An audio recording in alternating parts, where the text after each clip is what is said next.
Η αισιοδοξία έχει πολλές φορές πρώτο βαθμό συγγένειας την υπεραισιοδοξία και δεύτερο βαθμό συγγένειας, ας μου το επιτρέψετε αυτό, τη βλακεία και την ηλιθιότητα. Γι' αυτό θέλω να είμαι λίγο προσεκτικός.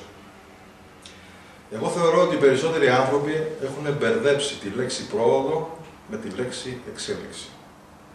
Η ανθρωπότητα πράγματι έχει εξελιχθεί, βλέπει εξέλιξη επιστημονική, τεχνολογική, το βλέπουμε στην καθημερινότητα, στη ζωή μας κλπ. Δεν έχει όμως, κατά την κρίση μου, προόδευση.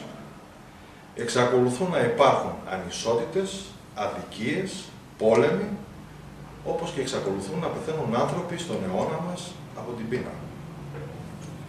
Η εξέλιξη λοιπόν για μένα δεν σηματοδοτεί κατά ανάγκη κάτι θετικό.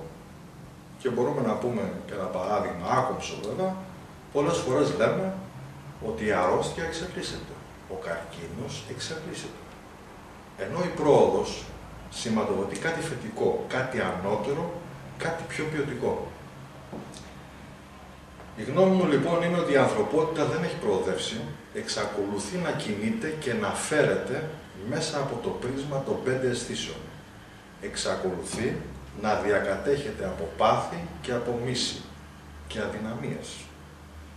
Η ανθρωπότητα λοιπόν είναι ο όμηρος των 5 αισθήσεων ανά τους αιώνας. Γι' αυτό δεν είμαι αισιόδοξος.